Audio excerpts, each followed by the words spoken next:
안녕하세요. 오늘도 저희 채널을 찾아주신 모든 분들께 진심으로 감사드립니다. 북한 여성들이 해외로 파견된다는 사실은 많은 사람들이 알고 있지만 그 파견이 어떤 방식으로 이루어지고 그 뒤에서 어떤 일이 벌어지는지는 거의 알려지지 않았다. 대부분의 사람들은 그들이 공장에서 일하거나 식당에서 돈을 번다고 생각한다. 그러나 그건 전체의 극히 일부분일 뿐이다. 실제로 해외로 나가는 북한 여성들은 노동자가 아니라 통제된 자원에 가깝다. 그들은 계약서도 없고 자유도 없고 심지어 자신이 어느 나라로 가는지도 출발 직전까지 모르는 경우가 많다. 이 이야기는 그 통제된 자원 중 하나였던 한북한 여성의 기록에서 시작된다. 그녀의 이름은 지연, 28살, 두만강 근처 작은 도시에서 태어났고 어린 두 동생과 병든 어머니를 돌보기 위해 어떤 선택도 할 수 없는 상황에 놓여 있었다. 어느 날 지연에게 불쑥 해외 파견 기회가 떨어졌다. 사람들은 그것을 기회라고 불렀지만 실제로는 선택지가 거의 없는 일종의 통제된 징발이었다. 지연은 그날을 기억하며 작은 목소리로 말했다. 가기 싫었어요. 근데 남으면 동생들 어떻게 해요? 엄마는요? 그래서 그냥 갔어요. 겁나서도 가고 싶어서도 아니고 그냥 살아야 했으니까. 그녀가 공항을 처음 본 날 지연은 공항이 아니라 철창 없는 감옥에 들어가는 느낌이었다고 했다. 출국과 동시에 여권은 즉시 압수됐고 휴대폰은 검사됐고 짐은 하나하나 뜯어져 확인됐다. 기숙사에 도착하자 창문마다 철 바지가 있었고 문은 밖에서 잠겼다. 지연은 그 모습을 보고 깨달았다. 아, 우리가 일하러 온 게 아니라 잡혀온 거구나. 그녀가 처음 출근한 공장은 러시아의 한 외곽 도시였다. 겨울엔 영하 30도까지 내려가는 곳. 그러나 기숙사 난방은 거의 없었고 공장에서도 따뜻함은 만나기 어려웠다. 새벽 4시에 깨워져 저녁 8시 혹은 10시까지 일하는 날도 많았다. 마스크 없이 목재 절단을 했고 장갑 없이 철근을 들었다. 피가 나도 쉬지 않았다. 혹시라도 왜 이래야 해요? 좀 쉬면 안 돼요?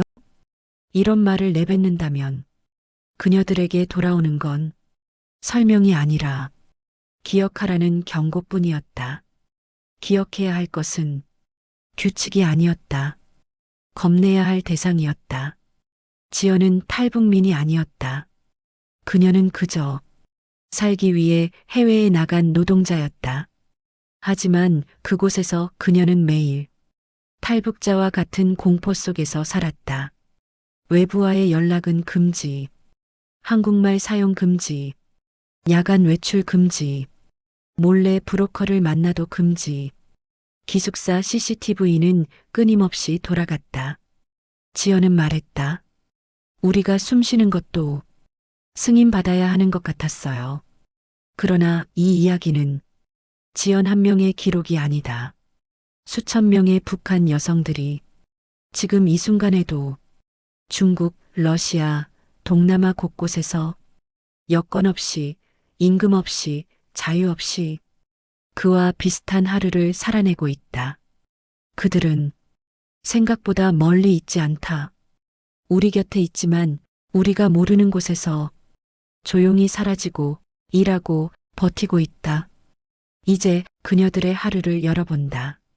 그녀들이 어떻게 끌려갔고 어떻게 감시받고 어떤 일을 하고 어떤 공포 속에서 살아남아야 했는지, 그리고 마지막에 어떻게 스스로 길을 만들어 새로운 하루로 도망쳐 나갔는지 이제부터 시작된다.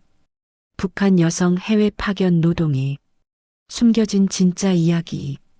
해외 파견 노동이라는 말은 겉으로 보면 기회처럼 들린다.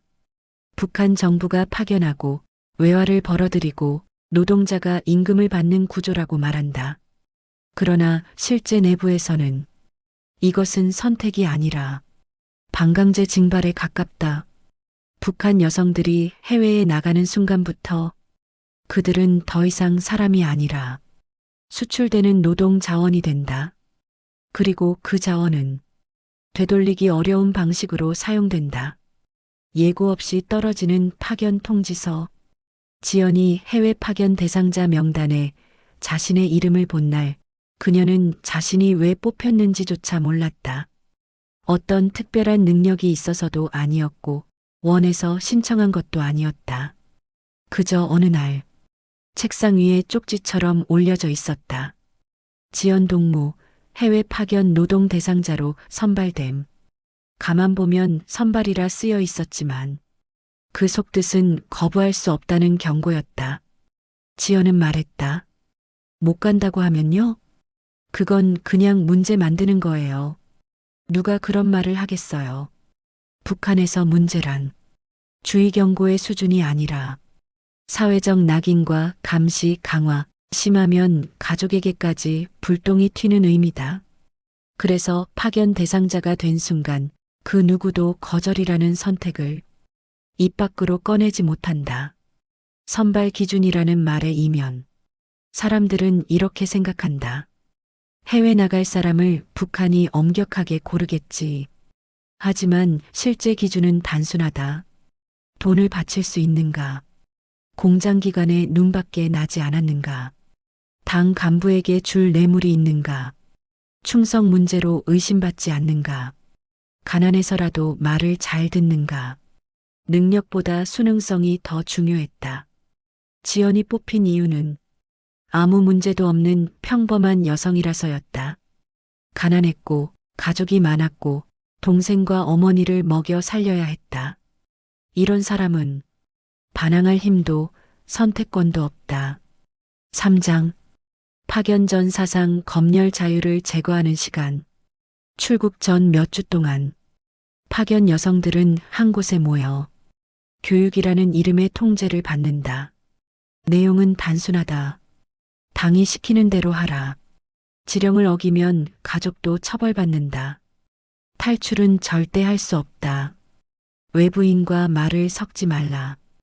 이 교육은 말 그대로 사상을 비우는 과정에 가깝다. 생각하는 법을 잊게 만들고 의심하지 않게 만들고 두려움으로 조용히 만든다. 지연은 그 시간을 설명하며 말했다. 교육이 아니라 그냥 겁주기예요. 말 하나하나가 다 위협이었어요. 여성들은 처음엔 피곤해서 꾸벅거리다가도 하나의 문장을 듣는 순간 잠이 확 달아난다고 했다. 지령을 어기면 그 가정은 끝난다. 그 문장은 파견 여성들의 의지를 완전히 분리해 놓는 칼날이었다. 떠나기 전날 밤 설렘이 없는 출국 준비. 해외에 나가는 전날이면 누구나 떨리고 설레는 게 자연스러운 감정일 것이다. 그러나 지연에게 그날은 마지막으로 쇄골까지 내려오는 긴 숨을 들이쉬는 시간이었다. 출국을 준비하며 지연은 작은 가방에 옷 몇 벌과 빨래 비누를 넣고 어머니가 쥐어준 약봉지를 넣었다. 그 약은 어머니가 말했다. 러시아는 춥다더라. 감기 걸리지 마라. 몸 성이 돌아와라. 그러나 지연은 그 약을 보며 이상한 예감을 느꼈다. 돌아올 수 있다는 말을 자신도 믿지 못했던 것이다. 밤이 깊어져 집이 조용해지자 지연은 어둠 속에서 혼자 앉아 창밖을 바라봤다. 그리고 처음으로 마음속 깊은 곳에서 이름 없는 두려움이 올라왔다. 내가 잘못된 길로 가고 있는 걸까?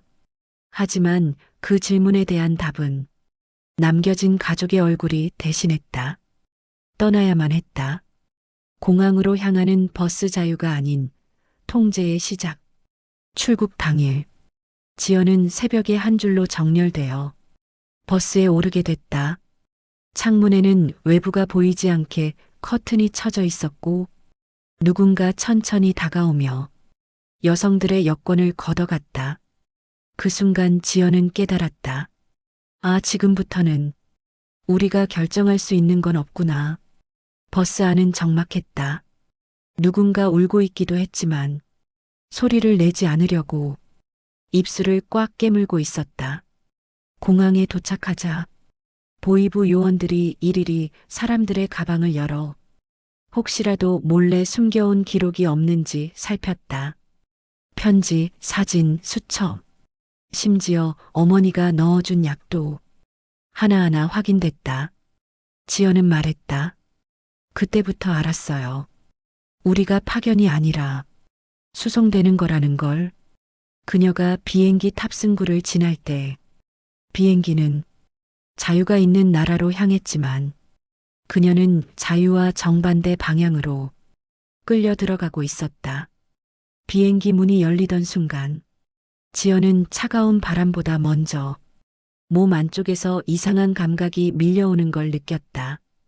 어디인지도 모르는 땅, 낯선 공기, 그리고 누군가의 눈초리가 자신의 온몸을 훑어보는 느낌.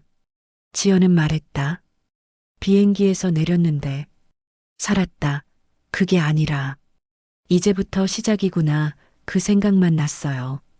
그녀가 처음 도착한 곳은 러시아의 한 항만 도시였다. 한국 사람들은 관광 사진으로만 보던 도시이지만 지연에게 그곳은 철저히 폐쇄된 노동장일 뿐이었다. 도착하자마자 여성들에게 주어진 것은 환영도 설명도 계약서도 아닌 단 하나였다. 따라와라. 그 말 한 줄이 그날의 모든 의미를 결정했다. 1장. 여권 압수 이름과 신분을 잃는 순간 공항을 벗어나자마자 보이부 요원들은 지연과 다른 여성들의 여권을 한꺼번에 가져갔다. 그들은 말했다.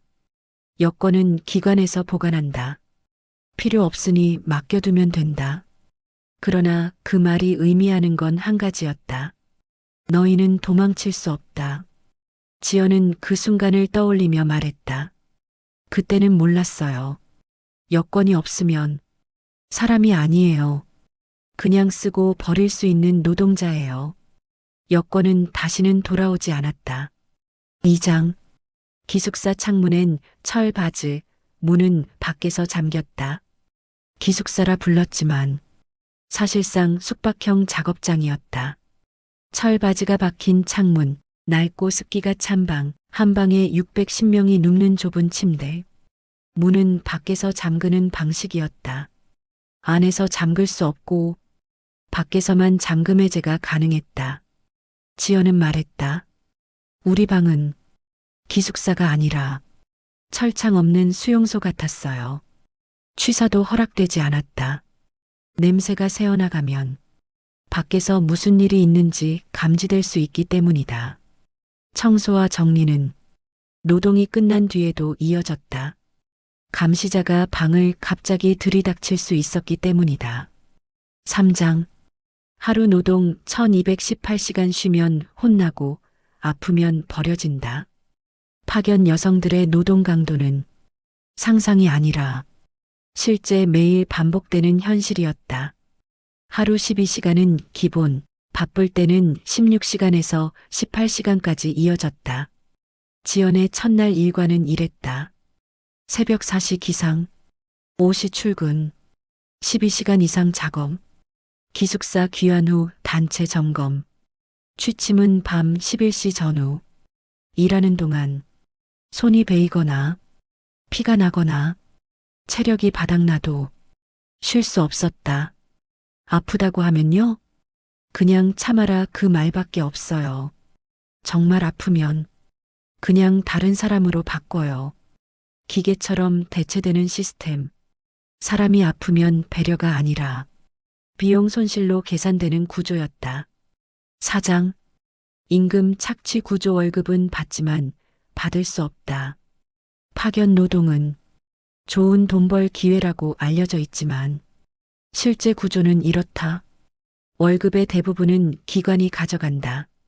남은 돈은 적립금이라며 즉시 수령 불가. 실제 노동자 손에 쥐는 돈은 거의 없다. 심지어 그 적립금도 북한으로 송금되기 전에 사라지는 경우가 많다.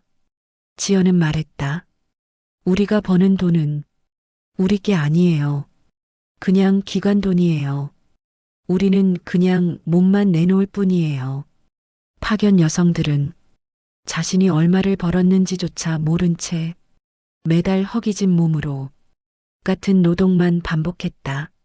5장 감시말 행동, 숨결까지 감독된다. 파견 노동에서 가장 잔인한 것은 노동 그 자체가 아니라 감시였다.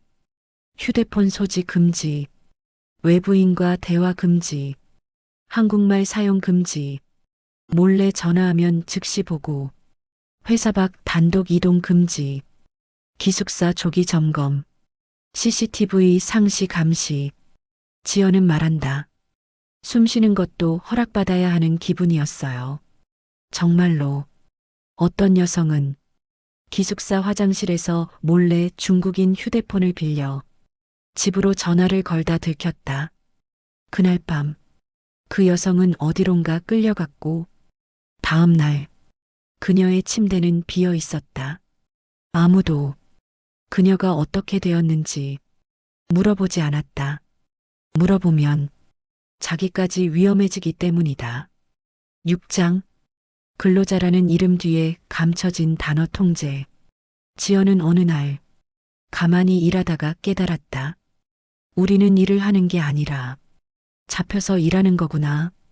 북한 밖으로 나왔지만 북한의 통제는 공기처럼 그녀들을 감싸고 있었다. 비행기가 멀리 날아갔다고 해서 자유가 가까워지는 건 아니라는 것. 그녀들이 앉아있는 그 공장은 또 하나의 북한이었다. 더 차갑고 더 멀고 더 돌아가기 어려운 그곳에서 지연은 처음으로 도망이라는 단어를 마음속에 품기 시작했다. 하지만 그 생각은 아직은 입 밖으로 꺼낼 수 없는 아주 위험한 상상에 불과했다. 잘못된 상상 하나가 목숨을 잃게 할 수 있는 곳이었으니까. 시간이 지나면 사람은 환경에 적응한다고 한다.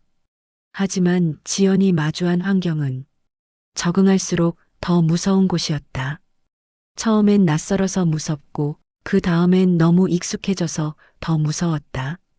파견 여성들의 일상은 하루하루가 반복되는 것 같지만 그 반복 속에 숨어 있는 공포는 결코 익숙해지지 않았다.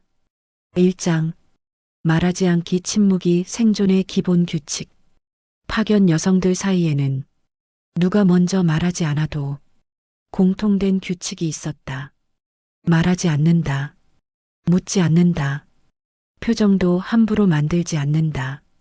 지연은 말했다. 여긴요 말이 적을수록 안전해요. 대화가 길어지면 누가 들을지 모르잖아요. 여성들은 서로에게 가족 이야기도 미래 이야기도 쉽게 꺼내지 않는다. 왜냐하면 친구처럼 보였던 사람이 감시자일 수도 있기 때문이다.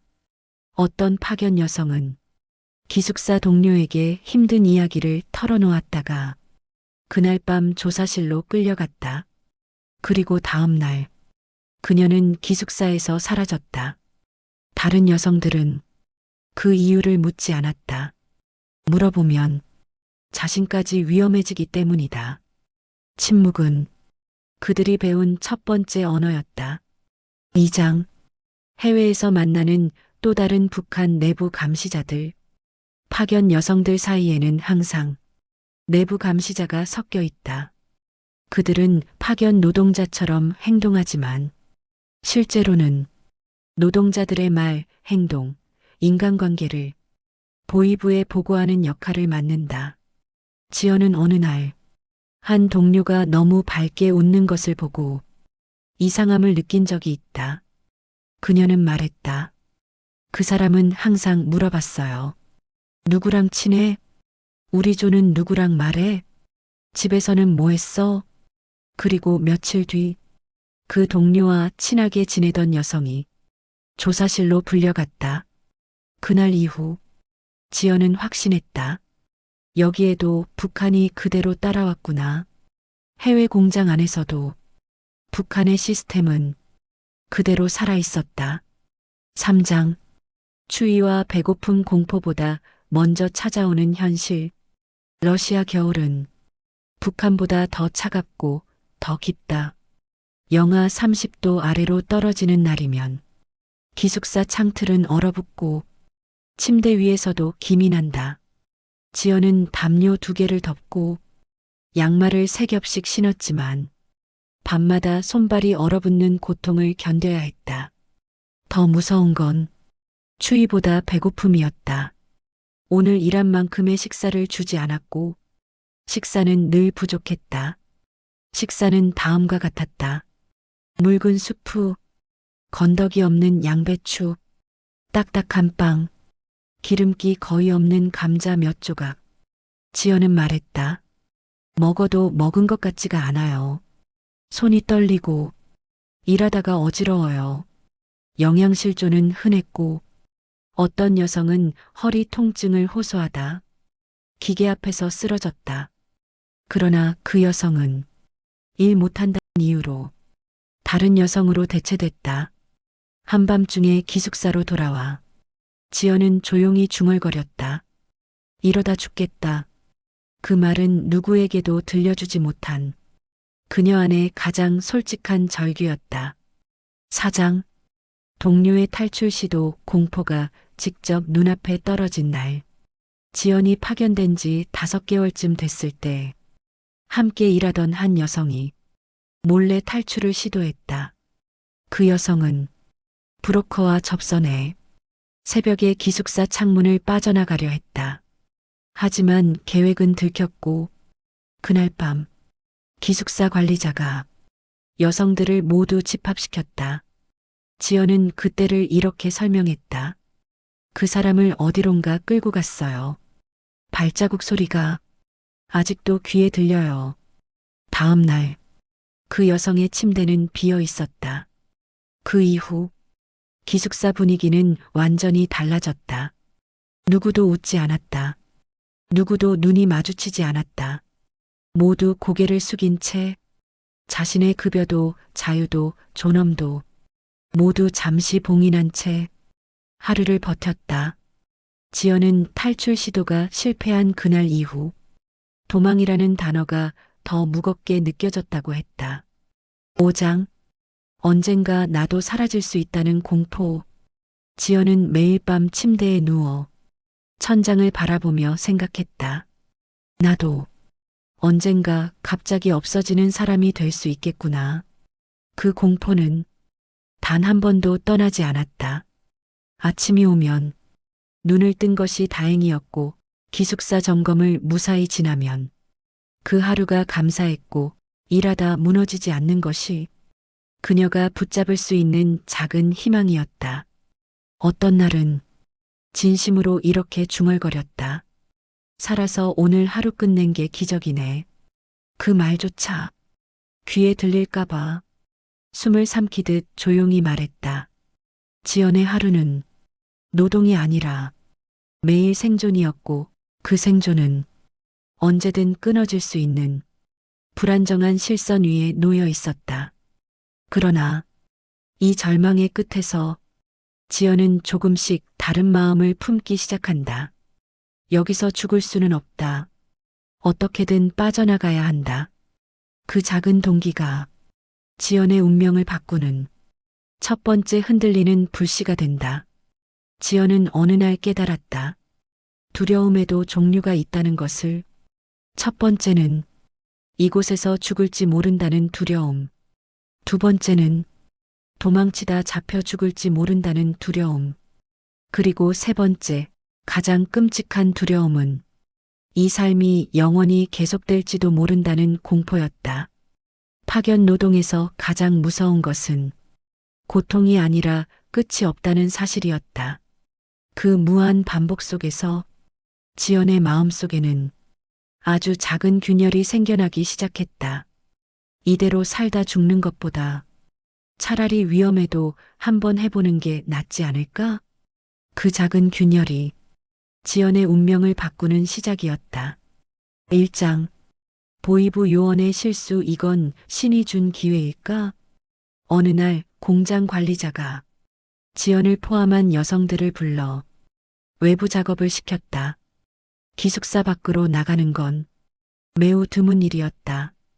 그날은 유난히 추웠고 하늘은 흐렸고 사람들의 표정은 그 어느 때보다 굳어 있었다. 그런데 그 짧은 이동 중 보이부 담당 요원 한 명이 전화 통화를 하느라 잠시 뒤로 처졌다. 감시자가 시야에서 벗어난 그 몇 초, 지연은 그 순간을 이렇게 말했다. 정말 몇 초였어요. 근데 그 몇 초가 내 인생을 뒤흔들었어요. 그 몇 초 동안 그녀는 처음으로 감시가 완벽하지 않을 수도 있다는 것을 느꼈다. 그 희미한 가능성이 지연에게 새로운 생각을 남겼다. 혹시 정말 가능할까? 2장. 동료 서희 같은 절망을 가진 친구와의 만남. 지연은 그날 이후 기숙사에서 자신과 비슷한 눈빛을 가진 한 여성을 발견했다. 서희였다. 함경북도 출신, 26살. 지연보다 2살 어렸지만 표정만 보면 훨씬 더 많은 것을 견뎌온 사람 같았다. 서희는 조용했지만 눈빛만큼은 강했다. 어느 날 작업대에서 쉬던 짧은 시간에 서희가 조심스럽게 말했다. 우리 여기서 오래 못 버틸 것 같지 않아? 그 말은 누가 먼저 말하지 않았을 뿐 두 사람 모두 마음속으로 매일 되뇌던 생각이었다. 지연은 처음이었다. 자신과 같은 공포를 느끼는 사람을 만난 것. 그날 밤 둘은 기숙사 화장실에서 아주 작은 목소리로 서로의 속마음을 처음으로 나눴다. 서희는 말했다. 나는 한국에 가고 싶다는 생각을 해봤어. 지연의 심장이 크게 흔들렸다. 평생 입 밖으로 꺼내면 안 되는 단어. 그러나 그 금기를 누군가가 먼저 대신 말해줬다. 지연은 그 순간 자신이 혼자가 아니라는 것을 처음으로 느꼈다. 3장. 브로커 소문, 누군가 길을 알고 있다. 며칠 후 공장 내 다른 작업조에서 은밀한 소문이 돌기 시작했다. 중국인 브로커가 근처에 있다고 하더라. 도망친 사람 몇 명 숨겨줬대. 돈만 있으면 가능할지도 모른다던데. 이 소문은 공식적으로는 존재해서는 안 되는 말이었다. 그러나 파견 여성들 사이에서는 생존을 붙잡는 마지막 실핏줄 같은 이야기였다. 지연은 그 소문을 들은 순간 손끝이 얼어붙는 느낌을 받았다. 그녀는 말했다. 그날 진짜 고민했어요. 이걸 믿어야 하나? 아니면 그냥 잊어야 하나? 소문은 희망이면서 동시에 덧칠 수도 있었다. 누가 감시자인지 모르는 상황에서 함부로 움직이다가는 목숨을 잃을 수도 있었다. 하지만 이 소문을 외면하는 순간 지연에게 남는 건 끝이 없는 노동뿐이었다. 그녀 마음속에서 희망과 공포가 동시에 피어올랐다. 4장. 첫 번째 접촉, 살고 싶다는 말의 무게. 지연과 서희는 며칠 동안 눈빛만으로 서로의 결심을 확인했다. 둘 다 말하지 않았지만 둘 다 알고 있었다. 이제 움직여야 한다. 그러던 어느 밤 기숙사 근처의 쓰레기 적재소에서 빗물에 젖은 종이 한 장을 발견했다. 거기엔 중국어로 된 짧은 문장과 전화번호가 적혀 있었다. 그 문장은 이랬다. 도움이 필요하면 연락. 지연은 손이 떨렸다. 숨이 막힐 것 같았다. 이 종이가 진짜 구원일 수도 있고 아니면 함정일 수도 있었다. 지연은 말했다. 그 종이를 보는 순간 살고 싶다는 마음이 너무 커졌어요. 죽더라도 여기서 죽기는 싫었어요. 그날 밤 지연과 서희는 처음으로 서로의 손을 잡았다. 두 사람 모두 자신들이 하고 있는 일이 얼마나 위험한지 알고 있었지만 살아남기 위해선 지금 아니면 안 된다. 그 확신만은 둘을 강하게 붙잡았다. 5장 감시의 빈틈을 찾는 두 사람, 희망은 언제나 위험의 가장자리. 탈출을 결심한 순간부터 지연과 서희의 시선은 완전히 달라졌다. 그전에는 무섭다고 생각하던 감시가 이제는 해석해야 할 패턴이 되었다. 보이부 요원이 자리를 비우는 시간, 기숙사 문이 열렸다 닫히는 패턴, 공장 CCTV 사각지대, 야간 점검이 느슨해지는 날, 경비가 교대하는 10분 간격. 지연과 서희는 마치 한 팀처럼 서로에게 정보를 공유하기 시작했다. 그리고 어느 날, 둘은 동시에 깨달았다. 이달 말, 그때가 기회야. 한 달 후, 러시아 현지 공장에서 큰 물량이 들어오는 날, 단속이 분주하고 경비가 가장 흐트러지는 시간, 지연은 말했다. 그날을 놓치면 우리 둘 다 여기서 끝나는 거예요. 그날을 향해 매일 가슴이 뛰었다. 두려움도 희망도 모두 섞여 있었다. 그리고 그 감정의 끝에서 지연은 조용히 마음속에서 중얼거렸다. 제발 살아서 빠져나가게 해주세요. 기회는 늘 같은 모습으로 찾아오지 않는다. 지연과 서희에게 기회는 빛이 아니라 어둠의 형태로 다가왔다. 한 달 동안 두 사람은 눈빛으로 합을 맞추고 불안한 가슴을 달래며 잘못된 상상 하나가 모든 걸 끊어버린다는 사실을 매일 되새겼다. 그리고 마침내 그날이 도착했다. 1장 경비가 흐트러지는 날 오늘 아니면 없다. 러시아 공장에는 큰 물량이 들어오는 특정한 날이 있다. 그날은 감시의 초점이 생산라인 쪽으로 옮겨가는 날이었다. 경비 요원들은 분주했고 관리자들은 공장 쪽에서 소리를 질러대느라 기숙사 쪽에 신경을 쓸 여유가 없었다. 지연은 그 아침을 떠올리며 말했다. 그날 공기부터 달랐어요. 누가 말하지 않아도 다들 뭔가 큰 일이 있다는 걸 느꼈죠. 지연과 서희는 아침 인원 점검 때 서로의 눈을 잠깐 마주쳤다. 그 눈빛은 말 대신 이렇게 말했다. 오늘이다. 2장 마지막 준비 혹시 오늘 내가 죽을 수도 있다. 퇴근 시간이 끝나고 기숙사에 여성들이 밀려 들어왔을 때 기숙사 전체는 온통 피곤과 먼지 냄새로 가득 차 있었다. 그 틈에서 지연과 서희는 지나치게 자연스럽게 행동하려고 애썼다. 숨을 크게 쉬면 떨릴까봐 작게 조용히 천천히 호흡했다. 두 사람은 작은 청가방에 오랫동안 모아둔 가장 중요한 물건 몇 가지를 넣었다. 여분의 양말, 얇은 스웨터, 작은 비누 조각, 빵 한 조각, 물 반 병, 그리고 빗물에 젖어 있던 그 종이 조각. 지연은 말했다. 그때 가방을 들면서도 제가 지금 뭐 하는 건지 스스로도 믿기지 않았어요. 그녀는 눈을 감고 한 번 더 살아야 한다. 3장 기숙사의 문이 열리는 순간 숨을 멈춘 두 사람. 탈출 시각은 새벽 2시. 가장 깊은 어둠이 드리운 시간. 그 시간대는 야간 경비 교대가 겹치는 시간이라 몇 분간 감시가 흔들린다. 지연과 서희는 기숙사 문 앞에서 발소리를 죽이며 서 있었다. 문틈으로 새어나오는 복도 불빛이 얼굴의 긴장감을 그대로 드러냈다. 그때 기숙사를 순찰하던 경비가 무전기로 지시를 듣더니 급히 방향을 틀어 계단 쪽으로 올라갔다. 그 몇 초, 그 빈틈, 서희가 순간적으로 속삭였다. 지금이야.